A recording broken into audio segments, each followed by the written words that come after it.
วิทยุเพื่อการศึกษาวิทยาลัยสงฆ์นครลำปางซึ่งออกอากาศจากวัดบุญญาวัดวิหารพระอารามหลวงโดยทีมงานสถานีวิทยุซึ่งประกอบไปด้วยท่านดร.จิรศักดิ์ปันลำดร.แอมพัชริยาฟองจันตาน้องนัทสถาพรสุตาคำน้องดิวอนุพงษ์ตาจินะ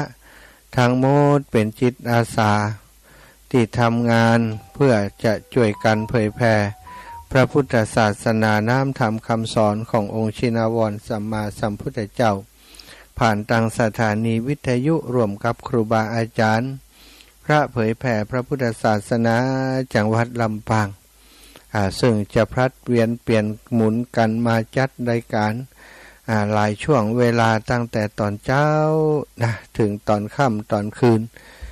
เว้นชั่วโมงบางชั่วโมงก็เป็นสาระสำหรับหมู่ข่าว ชาว สาร พุทธ ด้าน ทั้งหลาย บันเทิงพ่องอย่าง เข้า ของ พร สาร ษา สับ กัน เปลี่ยน มา ไป ถึงเวลา3 เดือนแล้วหลายคนได้ใช้เวลา3 เดือนนี้คือเป็นประโยชน์กับตนตัวของเฮาได้อาบน้ำฟังธรรมได้เข้าวัดปฏิบัติธรรมสั่งสมทานศีลภาวนาสั่งสมบารมีกันโดยการเข้าวัดปฏิบัติธรรมตลอดช่วงพรรษามาถึงวันนี้ก็ออกพรรษาลาพระเจ้าแล้วแต่คุณงามความดีเฮาก็ยังต้องรักษาต้องทำกันต่อไปเนาะศรัทธาญาติโยมทั้งหลายละก่อนที่จะอุจากันก็จะปาศรัทธาไว้พระสวดมนต์ก่อนแล้วจะได้อุจาเรื่องราวต่างๆที่เป็นประโยชน์ในวันนี้เนาะกับท่านเจ้าทั้งหลายเนอะกราบพระพร้อมกันเนอะกราบ1พุทโธเมนาโถกราบ2ธัมโมเมนาโถ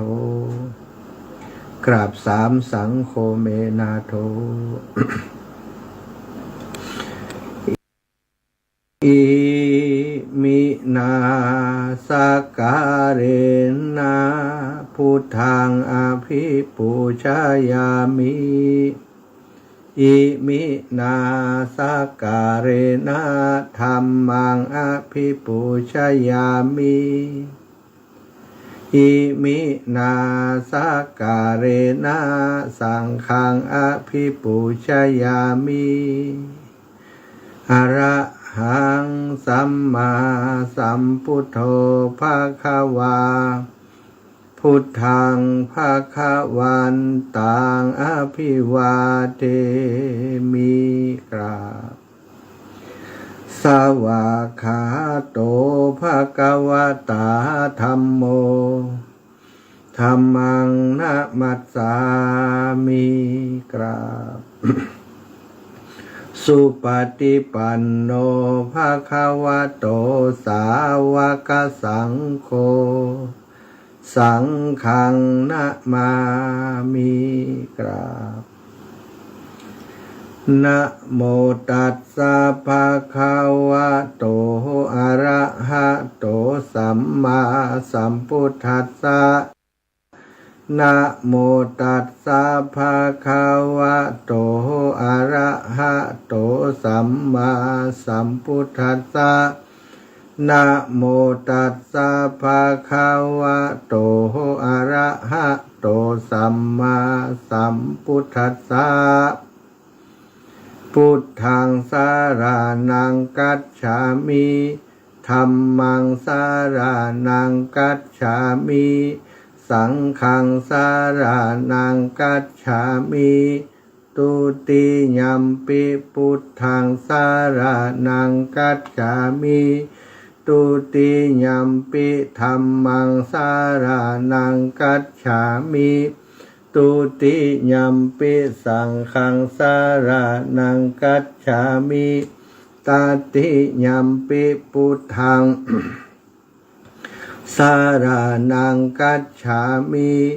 ตติยัมปิธัมมังสารนังกัจฉามิตติยัมปิสังฆังสารนังกัจฉามิ อิติปิโสภะคะวะอะระหังสัมมาสัมพุทโธวิชชาจารณะสัมปันโนสุขโตโลกาวิทูอนุตตโรปุริสธรรมะสารทิสัทธาเทวมนุษสานังพุทโธภาคาวาติสวากขาโตภาคาวาตาธัมโมสันทิฏฐิโกอากาลิโกเอหิปัสสิโกโอปันนาญิโกปัจจตังเวทิตาโพวินโยหิติสุปฏิปันโนภาคาวะโตสาวกสังโฆอุชุปฏิปันโนภาคาวะโตสาวกสังโฆยายาปฏิปันโนภาคาวะโตสาวกสังโฆสามิจิปฏิปันโนภาคาวะโตสาวกสังโฆยะทิทางจัตตาริปุริสายุคานิอัฏฐปุริสปุคลาเอสาภาคาวะโตสาวกสังโฆอาหุนายโยปะหุนายโยทักขินายโยอัญชริการะนิโยอนุตตรังปุญญเขตังโลกัสสติกราบพระพร้อมกันเนอศรัทธาญาติโยมทั้งหลายกราบหนึ่งพุทธังวรันตังศิรสานะมามิกราบสองธัมมังวรันตังศิรสานะมามิกราบสามสังฆังวรันตังศิรสานะมามิไหวพระกราบพระเรียบร้อยแล้วต่อไปจักได้สนทนาบูจาเรื่องราวอันเป็นสาระธรรมสาระประโยชน์ที่จะบังเกิดมีขึ้นแก่ศรัทธาญาติโยมทั้งหลายตลอดถึงตนตัวแห่งอัตมาภาพผู้นำสนทนาในวันนี้ศรัทธาญาติโยมใช้คำว่าสนทนาธรรมอุจาธรรมะอุจาสาระธรรมกับศรัทธาญาติโยมบ่ได้บังอาจมาสั่งมาสอนกับศรัทธาผู้เป็นเฒ่าเป็นแก่เป็นพ่อเป็นแม่เนาะวันนี้ก็ถือว่ามาเล่าอู้สู่กันฟังเรื่องราวดีๆต่างๆบางเรื่องบางราวก็อาจจะเป็นเรื่องที่โยมพ่อโยมแม่ และครูบาอาจารย์ได้สดับรับฟังหรือหู้ดีอยู่แล้วนะหู้แล้วก็หู้แหมถ้าผิดเพี้ยนไปอย่างใดก็อูจากกันได้โทรมาสอบถามโทรมาแลกเปลี่ยนกันได้นะครับวันนี้เป็นวันออกวาสาลาพระเจ้าของศรัทธาญาติโยมวันนี้เราไปทำบุญตักบาตรที่วัดที่ใกล้บ้านหรือว่าวัดที่เราได้เป็นศรัทธาของวัดนั้นๆเนี่ยอยู่หมู่บ้านใดก็เป็นศรัทธาของวัดนั้นนะศรัทธาญาติโยมห้ามแปรพักห้ามไปที่อื่น ใช้คำว่าห้ามว่ากันอย่างอีบ่ได้บางคนนี่วัดหันก็มีแต่ว่า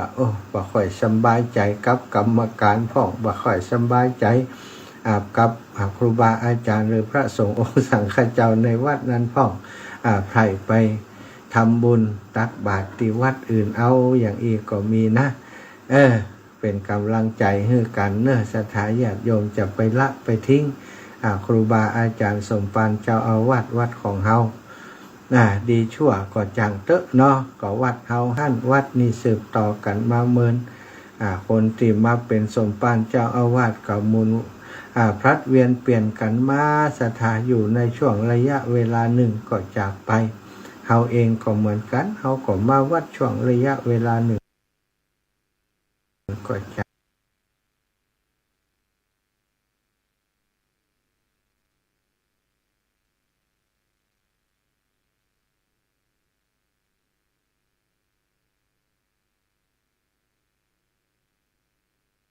ถ้าญาติโยมส่วนใหญ่นะส่วนใหญ่บ่ค่อยมีปัญหาอย่างส่วนใหญ่ก็อยู่ถูกใจเฮาได้ทุกอย่างเฮาเอง ก็บ่สามารถจะทำอะไรอย่างให้คนอื่นถูกใจไปถ้าใดทุกอย่างก็เช่นเดียวกันนั่นแหละเนาะอย่างใดก็น้ำพึ่งเรือเสือพึ่งป่าอัจฉาใสสถานช่วยเหลือกันไปพึ่งป่ากันไปพระสงฆ์องค์สังฆเจ้าบ้านปึ่งวัดปึ่งบ้านบ้านจะมีหลักฐานเพราะบ้านช่วยบ้านจะสวยเพราะมีวัดดัดนิสัยบ้านกับวัดพลัดกันช่วยก็อวยชัยแต่ถ้าคัดกันก็บรรลัยถึงสองทางคิดเอาไว้จำเอาไว้เนาะสิ่งหมู่นี้ถ้าคัดกันแล้วก็บรรลัยถึงสองทาง ถึงศรัทธาถึงทุเจ้าบ่ม่วนโดยการบางวัดบางวาเปิ้นก็เข้าพรรษาอยู่แต่เนาะมีเรื่องคัดข้องมองใจกันออกจากวัดจากวาไปพรรษาเสียไปเลยก็มีนะศรัทธาก็เป็นห่วงพระพุทธศาสนาของหมู่เฮาทั้งหมดบ่ได้เป็นศาสนาของไผคนใดคนหนึ่งศาสนาของคนทั้งโลกคำสอนของพระพุทธองค์มีวัดมีวาคอยวัดคอยวานะลดลาวาศอกคอยเป็นวัดเป็นวัดเฮือเฮาทั้งหลายได้ไปวัดศีลวัดธรรมได้ไปปฏิบัติคัดเก่าอย่างที่ผ่านมาตลอดพรรษานี้เฮาก็ได้เข้าวัดเนาะเข้าวัดไปปฏิบัติธรรมถือศีลฮักปฏิบัติธรรมกันหลายคนก็ประสบความสำเร็จตั้งใจลดละเลิกอบายามุขต่างๆก็ทำได้บางพ่องแบบโป้นสะคำ มากลางวันษาวันเกิดเปลี่ยนวันเขกินโล่ไปเหี่ยนะโล่ทุกปีสถาปีนี้ก็โล่ไปแล้วบางคนก็ปีก่อนโล่ไปปีนี้ตั้งใจใหม่บ่ฮื้อโล่ก็ประสบความสำเร็จจนออกพรรษาแล้วนะวันนี้ห้ามแต่นะสถาคนที่ตั้งใจแล้วเข้าพรรษา3 เดือนให้มันครบบริบูรณ์เลยนะมันต้องเสร็จสิ้นวันนี้ลุ่งอรุณคืนวันผูกก่อนแกว่ต้าเนอะปนสุดแล้วอีนะวันนี้ยังปนแต่จะไปพังแต่นะ ไปยกแก้วมาตั้งวันนี้พุทธไปแหมแล้วแหมปีหนึ่งเนอะถ้าใครสามารถอดรนทนได้3 เดือนยังได้ป่อมันแม่ว่ายังเห็ดเถอะป่อเจ้าลูกว่ายังเห็ดเถอะกินเหล้าเมายามาสุขภาพกับบดีเจียฟังกรรมลูกเจียฟังกรรมเมียผู้เป็นที่รักยังเสียเลยนี่ก็จะเป็นประโยชน์กับตนตัวเนอะในก็ห้ามกันมาลดกันมา3 เดือนแล้วสถาออกพรรษานี่แฮมมัน9 เดือนก็หล่อออกพรรษานี่นะหลายคนก็บอกว่าเลิกเหล้าออกพรรษาดีกว่าเข้าพรรษาก็กินกันล่ำไปเนาะเก่งใจทุเจ้าพระนายพงกันเนอะ ศรัทธาญาติโยมวันนี้นะก็เป็นอีกวันหนึ่งที่ กิจกรรมสำคัญเกิดขึ้นกับหมู่เฮาชาวพุทธทั้งหลายศรัทธาญาติโยมได้ไปวัดได้ตักบาตรทำบุญตักบาตรนี่ศรัทธาหลายท่านหลายคนก็ไม่ได้ตักบาตรอย่างเดียวไปทานขันเข้าโดยเจ้าเหนือเฮานี้มักจะนิยมไปทานขันเข้าภาคอื่นๆบ่มีเนอะศรัทธาทานขันเข้านี่นะเปิ่นจะว่าทานสังฆทานเนาะเอาสังฆทานหิ้วไปวัดกับไปทานบ้านเฮานี่ทานขันเข้า ประเพณีตานขันเข้านี่มีตังเหนือเฮาเนี่ยที่นิยมกันไปอยู่ที่ไหนก็ตามถ้าเข้าว่าษาออกว่าษาเดือนจีปีใหม่เมืองปีใหม่ไทยวันสำคัญเดือน12เพ็งกายอย่างการนี้เพิ่นก็ตานตานเป็ดตะพีเนาะสถาอันนี้ก็ตานหาผิดตายตานหายหยัดเหมือนกันปีหนึ่งทำหลายรอบทำหลายครั้งตานเข้าจีเข้าหลามก่อนเนี้ยแน่สถาทำไมคนเหนือของเฮาถึงตานบ่อยสถาญาติโยมก็เพราะว่าคนเหนือของเฮานี่เน้นเรื่องของบุญคุณ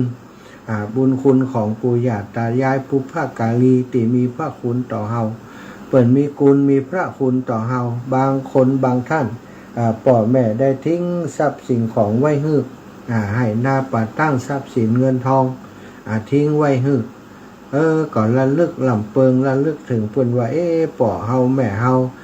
เปิ้นมรณาจุติตายไปแล้วนั้นจะไปขำขาลาวีไปเขวิบากอยู่ที่ไหนตั้งไรจ้าน่ะกว่านะกว่าว่าบาปกรรมเศษบาปเศษกรรมที่เคยสร้างเคยสมอบสร้างสมทำมานั่นเฮาบอกว่าเปิ้นไปทำอย่างมาพ่องจัดก่อนได้ทำอย่างพ่องจัดนี้เปิ้นได้ทำอย่างเป็นบาปเป็นอกุศลพ่องจะทำให้เปิ้นไปติดคองอยู่หว่างอาบายลูกหลานก็อยากจะให้ปอแม่ปีน้องปู่ตาหน้าลุงติดหลวงรับมรณาไปแล้วนั้นให้เปิ้นป้นในศรัทธาจิตใจยังอีเป็นจิตใสที่ประกอบด้วยเมตตาสำคัญก็คือจิตใจของคนแบบนี้คือคนกตัญญูกตเวทีหลายคนอาตมาหันละปัดโตไปขอชื่อ2เบิ้งกระดาษซะทะกระดาษพรุสแคปนะกระดาษ A4 นี่เนี่ย2เบิ้งละโอ้ธรรมโมสังโฆเปิ้นสำรับของเปิ้นกับใส่เต้ากันหมดนะข้าวหนมข้าวต้มกล้วยหมากปูเมียงอย่างต่างๆใส่ไปใส่เหมือนกันหมดแต่30สำรับพุ่นน่ะเอาตาเฮือไผ่ล่ำเหลืออันนี้อยากตั้งใดอันนี้อยากตั้งป่ออันนี้อยากตั้งแม่อันนี้อยากตั้งสามีอันนี้อยากตั้งภรรยาศรัทธาอยากลงโอ้หนักหนาปัดเขาว่าอันนี้เสี่ยงแล้วก็บ่เสี่ยงแต่เจ้าอันนั้นตานไปแล้วก็มีแล้วอ่ะอย่างอีถือว่าโอ้สุดยอดศรัทธาจำญาติพี่น้องจำปุตตานะลุงได้นักแล้วก็นึกถึงกุลเพิ่นตานไปหาเพิ่นเนาะตัวเจ้าก็วันนี้ก็หลายท่านหลายรูปหลายองค์คอแหบคอแห้งเสียงแตกไปเลยก็มีละเพราะว่า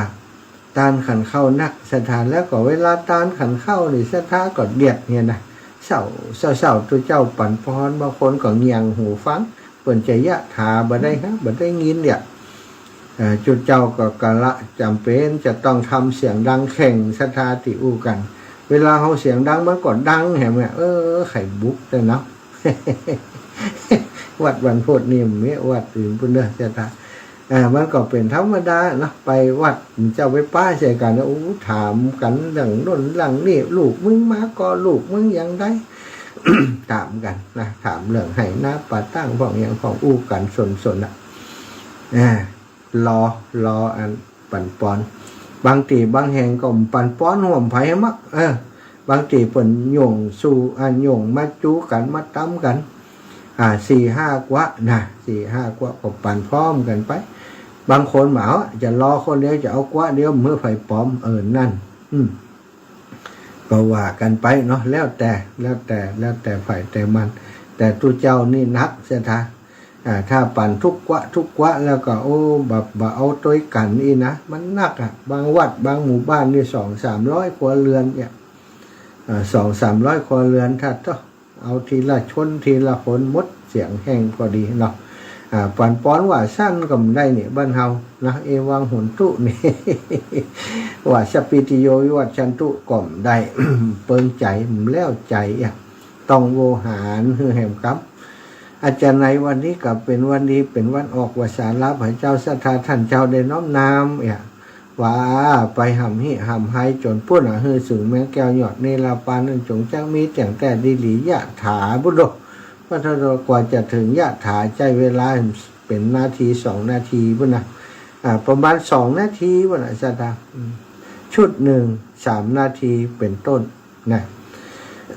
ก็อิดนะเนาะแต่เป็นยังเข้าวาสาออกวาสาก็มีวันเดียวนะ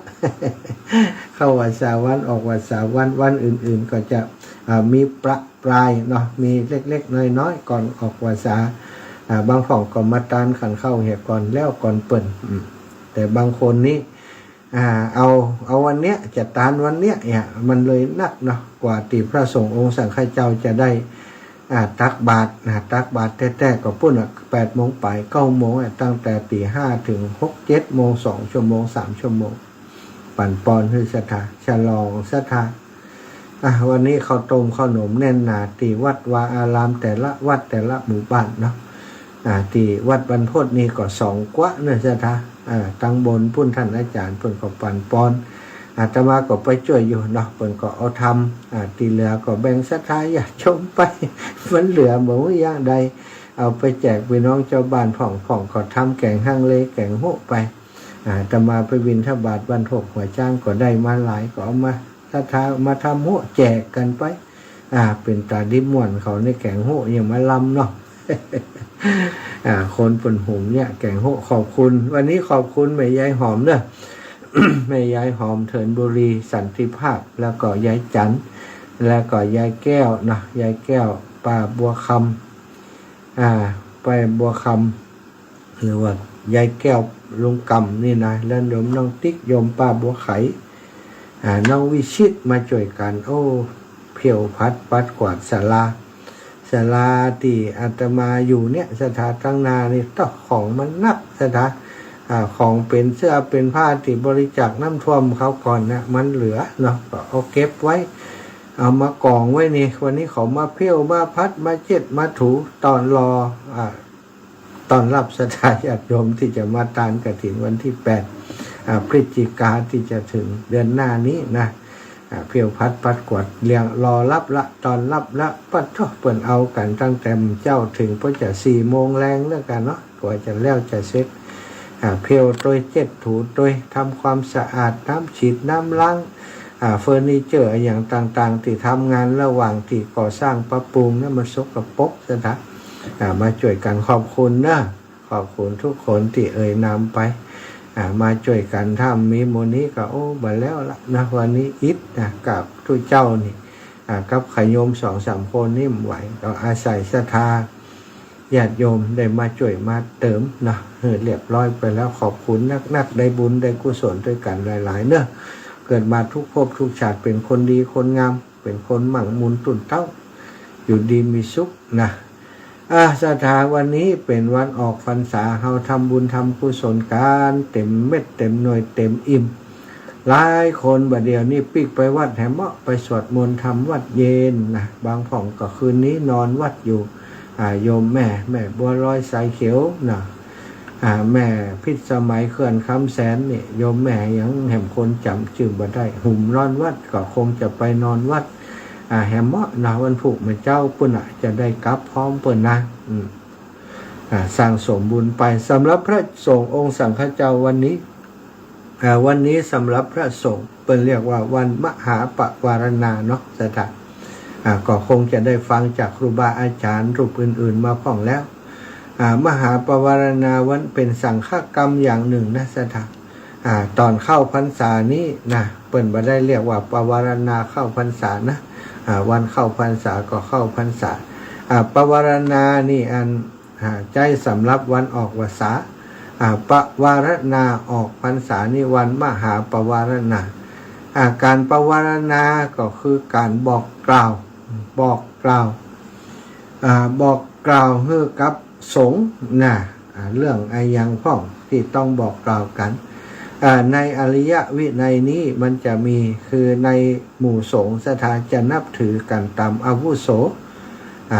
นับถือการตามอาวุโสตามอำนาจการปกครองอาวุโสก็คือบวชก่อนมีอายุพรรษาเยอะอายุจะน้อยก็ตามแต่ว่าอายุพรรษาที่บวชเป็นพระสงฆ์องค์สังฆเจ้านั้นเยอะถือว่าเป็นผู้อาวุโสนะอายุหลายพรรษาถ้า10 พรรษาขึ้นเป็นพระเถระนะถ้า20 พรรษาเป็นพระมหาเถระไล่กันขึ้นไปพระมหาเถระพระเถระพระภิกษุที่มีอาวุโสนะจังแต่2 พรรษา3 พรรษา4 พรรษา5 พรรษาไล่ไปจน4 5 16 17 10 พรรษาก็มีบางรูปบางองค์อายุ100 ปลายอีกศรัทธาปะโท80 กว่าพรรษาก็ยังมีเนาะ80-90 พรรษาพรรษาก็นับจากการอุปสมบทนะเป็นเนนนี่บัตตาเป็นนับตอนเป็นตุเจ้าอุปสมบทเป็นพรรษาอุปสมบทเข้าพรรษาแล้วนี่ยังเข้าพรรษา3 เดือนออกมาปุ๊บ1 พรรษาสถานเปิ่นก่อนนับพรรษากันอย่างอีกนะล้อมแหลมอาตมานี่ก็6แล้วนี่บวชครั้งใหม่นี่นะเวลารวดเร็วปุ๊บปั๊บเดี๋ยวก็เข้าเดี๋ยวก็ออกเข้าพรรษาออกพรรษาปัจจุบันนี้ก็6 พรรษาเข้าล่าง วันนี้เปิ่นก็จะมีการกิจกรรมหรือว่าพิธีกรรมสังฆกรรมที่ทำนั้นมหาปวารณาเนื้อความหมายใจความก็คือ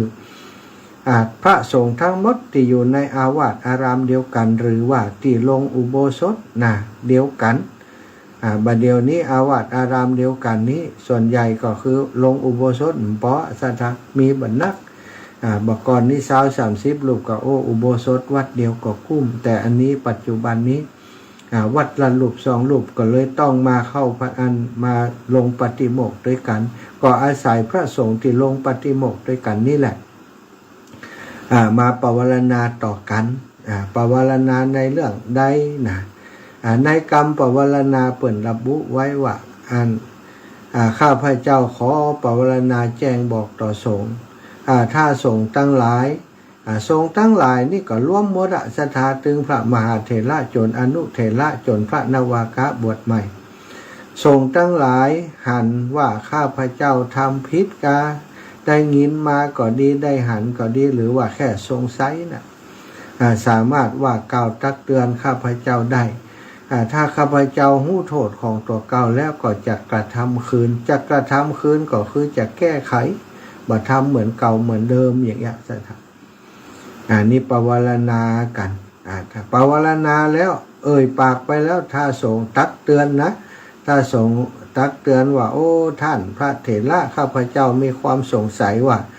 ทำไมท่านทำอย่างนั้นอย่างนั้นทำไมท่านไม่ทำอย่างนี้อย่างนี้อันที่ท่านทำนั้นจะผิดพระธรรมวินัยข้อนั้นข้อนี้ก็จ้าสัทธาถ้าพระเถระนั่นเปิ่นฟังแล้วโอ้ผมก็บอกฮู้ว่ามันผิดนะครับเนี่ยโยกวินัยโยกอย่างมาอ้างกันบอกกันได้อย่างอีถ้าเกิดบอกกันด้วยความเมตตาคนบอกมีเมตตาคนที่ปวารณาก็รับฟังโดยความใจกว้างบ่ถือเขาถือเล่าบ่ถือยศถือทรัพย์มีความจริงใจมันจะเกิดประโยชน์ปันใดสัทธาสมมุติว่าเฮาผิดเนี่ยบางครั้งบางทีเฮาอาจจะบ่ฮู้ความผิดนั้นแต่ครูบาอาจารย์ก็ดีเปิ้นพระภิกษุก็ดีเปิ้นฮู้ว่าเฮาผิดเปิ้นบอกเปิ้นกล่าวเฮาได้ปรับปรุงตัวเองถ้าเฮาปรับปรุงตัวเองประโยชน์ก็จะเกิดขึ้นกับเฮานี่สัทธาเป็นสิ่งที่มีความสำคัญต่อความเจริญรุ่งเรืองของพระศาสนาถ้าเฮามาบวชอยู่ด้วยกันนี่ไผก็ฟังไผพระบวชใหม่ก็ฟังพระมหาเถระบอกเคารพบ่นับถือคนนี้การศึกษาต่ำกว่าเฮาจบด็อกเตอร์มาแล้วอันนี้ทุเจ้าขี้ปูจบแค่ป .4 ทำนั่นก่อมถูกทำนี่ก่อมถูกอย่างถ้าอย่างอีทำเคารพนับถือกันตามธรรมวินัยก็อยู่ด้วยกันยากอยู่ลำบากแล้วสงฆ์ก็จะบ่เจริญสัทธาเจริญในที่นี้หมายเอาเรื่องความเจริญด้านจิตใจเป็นหลักเป็นสำคัญสัทธาความด้านจิตใจนี่คือปฏิบัติธรรมก็อยากจะให้เปื่อนสหธรรมิกเจริญในธรรมของพระสัมมาสัมพุทธเจ้าการแสดงธรรมการรักษาศีลก็ดีอย่างต่างๆนั้นวัตถุประสงค์เป้าหมายสำคัญก็คือเพื่อจะชำระจิตให้สะอาดผ่องใสนี่เปิ้นก็เลยได้เกิดธรรมเนียมหรือว่าเกิดสังฆกรรมอย่างนี้ขึ้นเป็นสิ่งที่ดีมากเนาะคืนที่ผ่านมาอาตมาก็เรื่องนี้นะเป็นสิ่งที่ดีมากดีเพราะว่ามันมีประโยชน์ในการปฏิบัติของพระสงฆ์แล้วศรัทธาญาติโยมบางคนก็เรื่องนี้มันเกี่ยวกับศรัทธานะอาจารย์ก็ถูกต้องมันเกี่ยวกับศรัทธาแต่ว่าศรัทธานี่สามารถนำไปประยุกต์ใช้ได้ก่อนหลักการนี้สามารถนำไปประยุกต์ใช้ได้ในครอบครัวของเราทุกคนศรัทธาคนเฒ่าคนแก่เป็นพ่อเป็นแม่เป็นปู่ตาด้านลุงบางครั้งนี่ความประพฤติกายอย่างกาต่างๆนี่เนาะอาจจะลูกหลานไปหันว่ามันบ่ชอบทำให้เสียภาพพจน์ของความเป็นผู้รักผู้ใหญ่มีคนตำหนิติติงอย่างนั้นอย่างนี้มาถ้าพ่อแม่ปิดปู่ตาด้านลุงเปิดโอกาสให้ตักเตือนได้อย่างนี้เขาก็จะมีโอกาสได้บอกสิ่งที่เขาบกพร่องนะแล้วก็เช่นเดียวกันถ้าเขาเปิดโอกาสให้เขาเปิดโอกาสให้เขาอย่างนั้นเขาก็จะเปิดโอกาสให้เขาได้ตักเตือนเหมือนกันลูกหลานก็เปิดโอกาสให้ปู่ตาหน้าลงได้ว่าเขาตักเตือน ปุตตานาลุงก็ได้เปิดโอกาสให้ลูกหลานได้ว่ากล่าวทักเตือนมันก็จะเป็นสิ่งที่ทำให้ทุกคนเจริญเนาะครอบครัวเขาเจริญเจริญทางคิดทางใจอันใดเจริญในด้านความสัมพันธ์ส่วนบุคคลส่วนครอบครัวส่วนสังคมต่างๆก็ว่ากันไปสถานเนาะเป็นสิ่งที่ดีมากนะถ้ากฎระเบียบกติกาแบบนี้แต่ว่าโดยทั่วไปแล้วนะคนที่โดยทั่วไปก็คงไม่ใครทำสถานเพราะทำแล้วบางทีทำใจไม่ได้บอกให้ลูกตักว่าเก่าตักเตือนเลยว่าท่านบอกข้อผิดพลาดของพ่อแม่พอลูกว่าไปแล้วพ่อแม่อาจจะด่ากลับอะไรมึงต้องมาสอนกูกูอาบน้ำร้อนมาก่อนเนี่ยจบข่าวพอดี ถ้าพ่อแม่สอนบางทีลูกก็ว่าพ่อแม่ต้องมาบอกคนยุคใหม่เป็นอย่างเอี้ยรุ่นพ่อรุ่นแม่มันจะมีมันก็กลายเป็นแต่ละคนก็ฟังกันการปวารณานี่เปิ่นบอกว่าต้องอยู่ในความเมตตาอนุเคราะห์ซึ่งกันและกันเอาธรรมะเป็นหลักจะเอาความเมตตาเป็นที่ตั้งเอาความกรุณาเป็นที่ตั้งพรหมวิหารธรรมเป็นที่ตั้งมันถึงจะอยู่ด้วยกันอย่างมีความสุขอู้กันอย่างมีความสุขตักเตือนกันอย่างมีความสุขอย่างเกิดประโยชน์ถึงสองฝ่ายวันนี้วันมหาปวารณาก็เรียบร้อยไปแล้วก็ถือว่าสงฆ์ทั้งหลายได้เข้าพรรษาจบพรรษาแล้วต่อจากนี้ไปก็จะเป็นกิจกรรมสำคัญในวันแฮม1 ค่ำเดือนเกียงเดือน11เดือน10แฮม1 ค่ำเดือน11สถานก็จะเป็นวันพรุ่งนี้เป็นวันตักบาตรเทโวหรืออีกอย่างหนึ่งเปิ่นเรียกว่าวันเทโวโรหันนะวันที่พระสัมมาสัมพุทธเจ้าองค์ศาสดาเอกของโลกพระองค์ได้เสด็จลงจากสวรรค์ชั้นดาวดึงส์ไปอยู่อย่างปุ้นนะพระองค์มีพระมารดาพระนางสิริมหามายาพุทธมารดาศรัทธาคงจะจำได้ถ้าตามพุทธประวัติเนี่ยพระองค์ประสูติได้เพียง7 วันพระมารดาเนาะก็ทรงเสด็จสวรรคตที่วงคตนะสถานได้สวรรคตไปเมื่อพระองค์ตรัสรู้อนุตตรสัมมาสัมโพธิญาณแล้วได้ไปโปรดพระพุทธบิดาและพระประยุรญาติแล้วก็มาหล่ำเปิงเลิกถึงพุทธมารดาว่าบัดใดเนาะจะมีโอกาสได้ไปโปรดพุทธมารดาผู้มีพระคุณแก่ตนเมื่อได้7 พรรษาศรัทธาญาติโยมมีกรณีเกิดขึ้นพวกเรียนลัทธิต่างๆเจ้าลัทธิต่างๆในสาวัตถีนั้นในเมืองสาวัตถีนั้นแข่งแย่งกันเนาะคือลาภสักการะของเขาเสื่อมไปเนื่องจากว่าพระพุทธเจ้าบังเกิดขึ้นในโลกทรงสั่งสอนเวนยสัตธรรมให้คนทั้งหลายบรรลุธรรมตามพระองค์คนทั้งหลายที่เคยนับถือเดียรถีก็มานับถือพระพุทธเจ้าและสาวกเป็นส่วนใหญ่พวกนั้นก็เดือดร้อนพอเดือดร้อนแล้วก็เลยบอกว่าพระพุทธเจ้านี่มีอย่างล้อกนะมีคุณวิเศษอะไรอย่างจะประเสริฐกว่าหมู่เฮาได้อย่างไรสาวกของพระพุทธเจ้าก็เหมือนกันบ่หันว่าจะประเสริฐตรงไหนอ้างตัวว่าเป็นพระอรหันต์เหาะอ้างตัวว่าเป็นพระอรหันต์พระอรหันต์จะต้องเหาะได้ทำอิทธิฤทธิ์อย่างได้เขาบ่หันไผ่เหาะเหินเดินอากาศโลอีกความจริงเรื่องนั้นบ่ใจเป้าประสงค์การสอนของธรรมะของพุทธศาสนาอิทธิปาฏิหาริย์ต่างๆพระพุทธองค์ทรงใจในโอกาสสำคัญในโอกาสจำเป็นเพื่อจะข่มให้คนได้เข้าใจธรรมเท่านั้นแต่บ่เปิดโอกาสให้สาวกทั้งหลายมาแสดงเพื่ออวดกันโชว์กันนี่บ่ฮึนะสถานเพราะสิ่งเหล่านั้นเป็นสิ่งที่บ่ใจช่วยให้คนได้พ้นทุกข์แต่ประการใด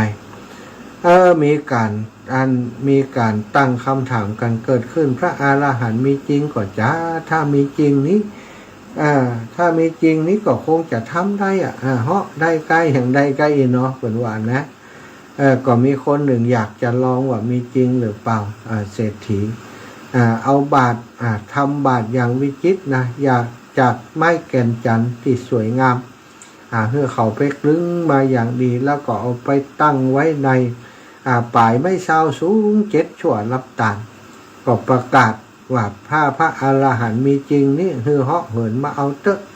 คือเหาะมาเอาเลยเขาจะได้หัวพระอรหันต์มีจริงพระมหาโมคคัลลานะพระกัปปิละเนาะพระกัปปินะอีกกันเนาะจำชื่อบักใครได้มั่นตัวใดไปบิณฑบาตแล้วก็ผ่านตั้งชุมชนนั้นก็มีการมีคนบอกว่าอันนี้ล้ลูกศิษย์พระตถาคตพระสัมมาสัมพุทธเจ้าอ้างตัวว่าเป็นพระอรหันต์แต่ก็แต่นี่ถ้าเป็นพระอรหันต์ก็ล่องเหาะขึ้นไปเอาบาตรอยู่บนปุระอย่างหมู่เดรัจฉีก็จี้หน้าจี้ตาว่าเหมือนกันอย่างเงี้ยนะดูถูกประมาทถ้าท่านทำได้นี่ก็เขาจะเชื่อว่าท่านเป็นพระอรหันต์จริงถ้าทำมาได้นี่บ่ต้องมาคุยแล้วคือไปอยู่ที่อื่นเลยถ้าทำมาได้เขาจะทำให้พออีโลกหมู่อันเดียรัจฉีทั้งหลายนั่นพระเถระหันยังก็เลยทนคือการเหยียดหยามการดูถูกดูแคลนพระพุทธเจ้าเนาะเขาดูถูกพระพุทธเจ้ายอมบ่ได้ก็เหาะขึ้นไปหับบาตรลงมาเสียท่าเอามาถือไว้เอาพอหับ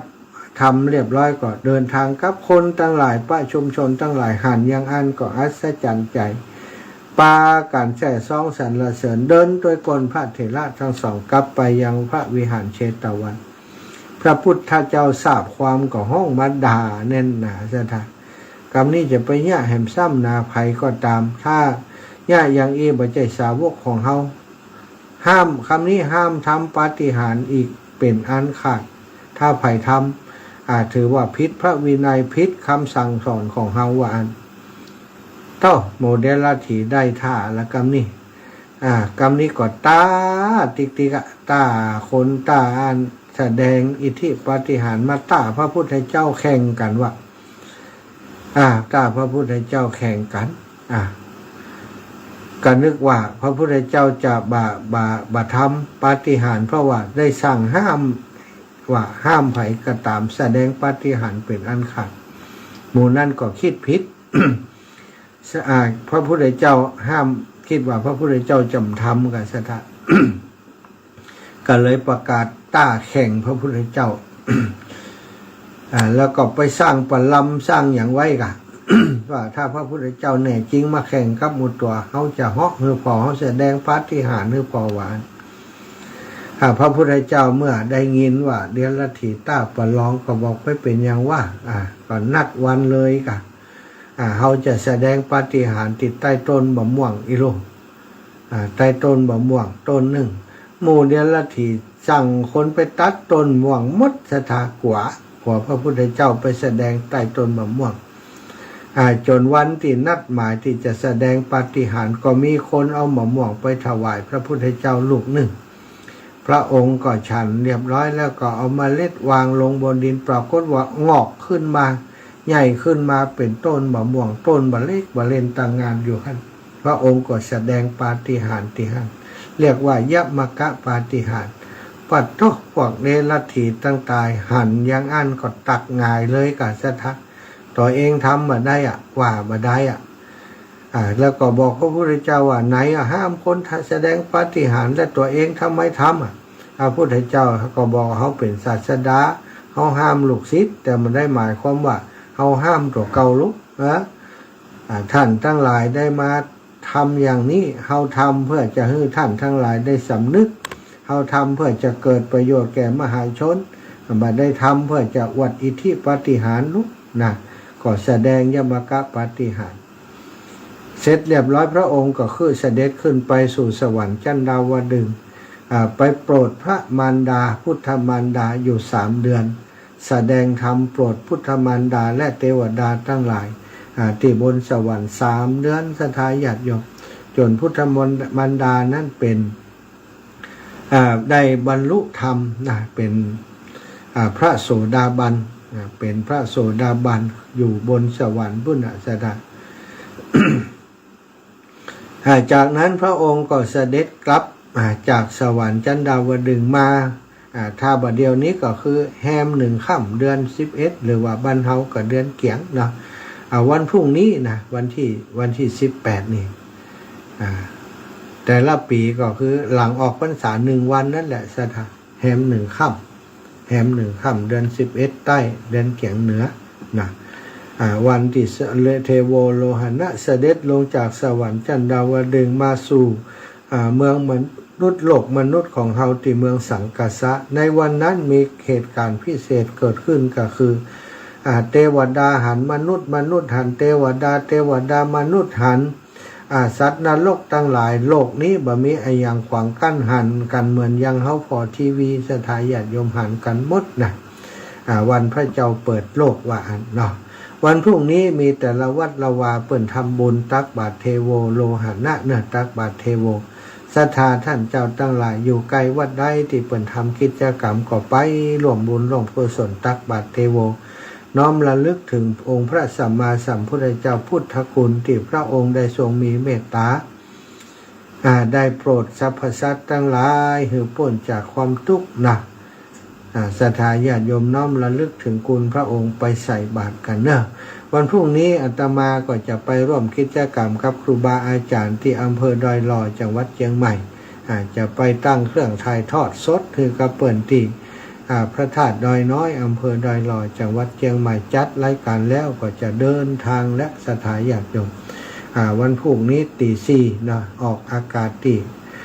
หลุมพระธาตุดอยน้อยที่เปิ่นจะทำพิธีตักบาตรเทโวที่อำเภอดอยหล่อจังหวัดเชียงใหม่เนอะ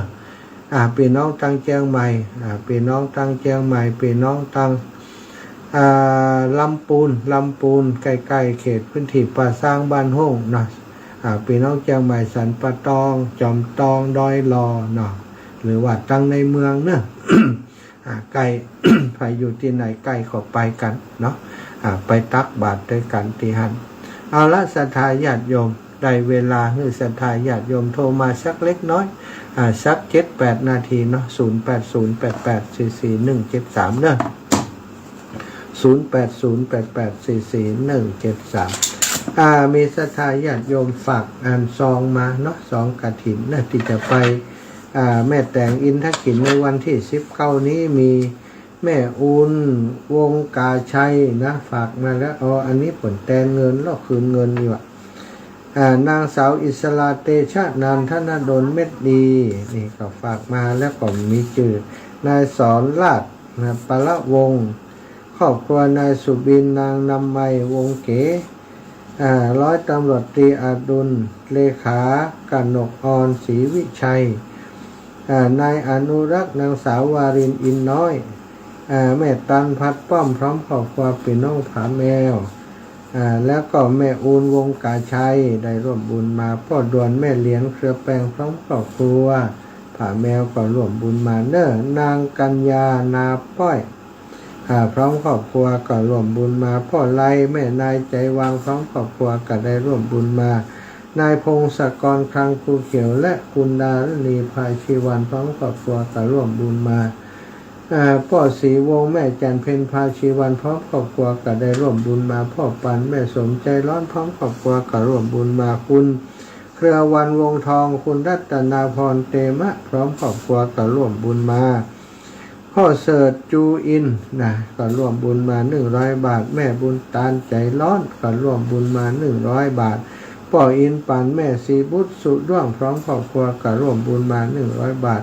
คุณสมยศสุด้วงก็ร่วมบุญมา20 บาทป่อสางัดรัตนีตะ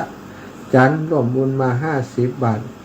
แม่ย้ายตะจันร่วมบุญมา40 บาทแม่ฟองแก้วพร้อมครอบครัวนามกุลหนออ่อนนะร่วมบุญมา100 บาทนายไกรทวัฒน์บุญยืนและนางสาวสันสนีภาชีวันร่วมบุญมา100 บาทพ่อพินแม่น้อยอุทิยะพร้อมครอบครัวคณะศรัทธาผาเมียก็ร่วมบุญมาขอบคุณอนุโมทนาบุญกับทุกท่านทุกคนเด้อศรัทธาญาติโยมวันนี้ดับปิงเฮาเฮ้ยยายพรก่อมมาแหละเชียงใหม่พี่น้องลำปางโทรหากันแล้วก็ดับปิงเนี่ย 0808844173 โอ้ตะกี้โยมแม่โทรมาโอ้โยมน้องพรโยมน้องพรรัตนางนะทุกปีนะงั้นจะไปอยู่จังใดวันนี้นะโยมน้องพรห่วมบุญมา500 บาทเนอะสาธุเนอะจะเลิญพรแม่กาบแก้วสีอินแก้วสาเจ้าท่านอาจารย์โยมแม่โอนวัดสมัยอยู่แล้วนะเจ้าตบปากขอในลายนะเจ้าเจ้าแม่สาธุจุนกันหลายวัดนะเจ้าเจ้าขอบบุญลงปากด้วยเนอเจ้าท่านอาจารย์ไงเจ้าใดเจ้าแม่สาธุสาธุอย่าบุญหักษาอยู่ดีมีสุขเจ้าแม่สมบูรณ์วงแสนเจ้าแม่แกเดียวก็ออกเดินทางแล้วนะ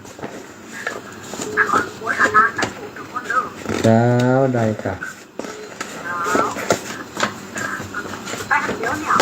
แต่แหมเดือนเนี่ยแม่จะออกเดินทางแหมเดือนเจ้าแม่เจ้าสัตว์ทุเจ้าอ้าวยายพรนึกว่ามันได้เงี้ยเนี่ยนินทายายพรอยู่นี่สบายดีกะยายพรนั่นสอบมงอ่ะ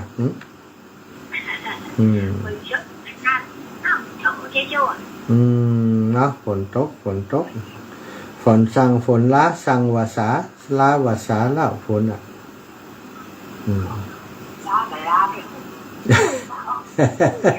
อ้าวสาธุยายพรปันกันคนน้อยอ้าวแม่เพนนะลำปูนเชียงใหม่มาลำปูนเจ้าแม่ทีนี้เที่ยวเลยเนาะฮะเตรียมงานเลยค่ะเนาะเพี้ยวแล้วน่ะมารอหมูลำปูนก็หายแซ่บอ่ะ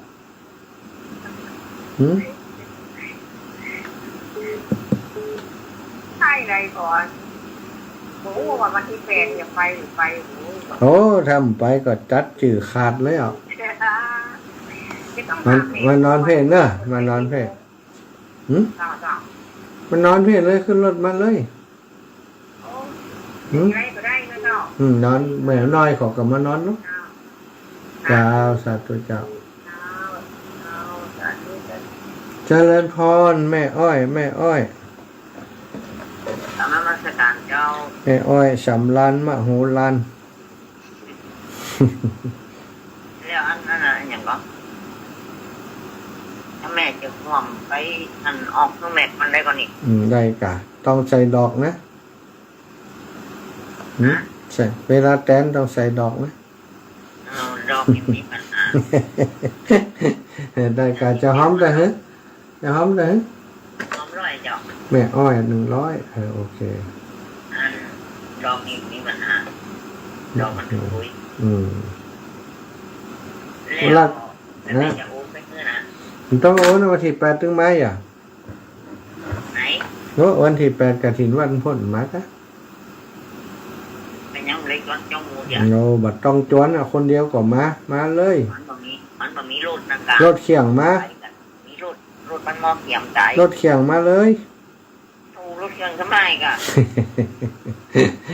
แล้วไปมันเถียงกันเเดี๋ยวจะแม่จะออกใจก็มามีโอกาสก็มาเอาลูกไปเนี่ยเจ้าได้กลับดีละหลายคนเลยเจ้าจะตู้แม่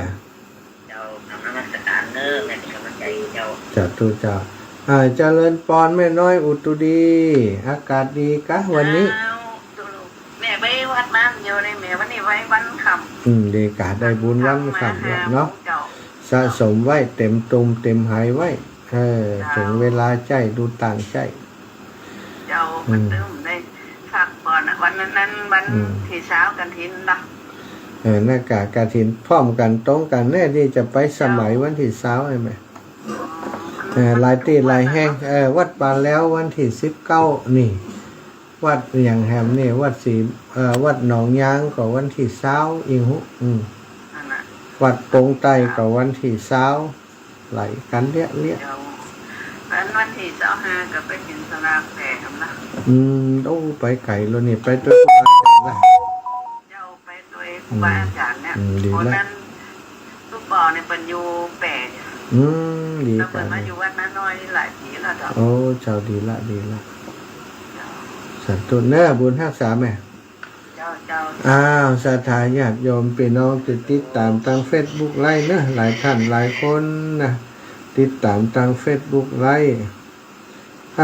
โยมโยมแม่อันเครือวัน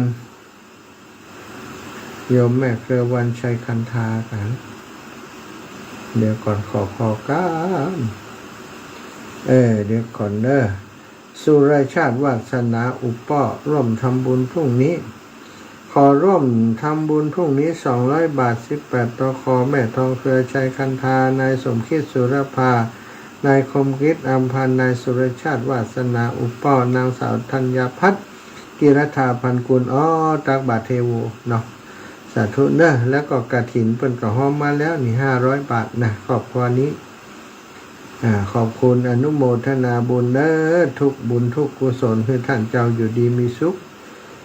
บทในละตุปีเจ้าตอนแรกน้องกะว่าจะไปรถแม่แก้วโดยแม่เสียตอนนี้รถแม่แก้วบอกไปแล้วเนื้อเจ้านั่นนะแม่แก้วบอกได้มาไม่เป็นไรเอาละศรัทธาญาติโยมเวลาหมดเวลาก็ขอนำรายการจากลาไปด้วยเวลาเพียงเท่านี้ แต่เจ้าอันเนี่ยไปบิณฑบาตเอาของฝากไว้ลืมไว้ เป็นแจ้งมาบอกบิณฑบาตลืมของเนี่ยนะศรัทธาญาติโยมเวลาหมดเวลาแต่แล้ว ก็ขอนำรายการจากลาศรัทธาขอบคุณทุกคนทุกท่านที่ติดตามทางไลฟ์สดเลยนะอยู่ดีมีสุขเช่นเดียวกันอายุวันโนสุขังพลังอายุวันนางมีตังหลายๆเนอ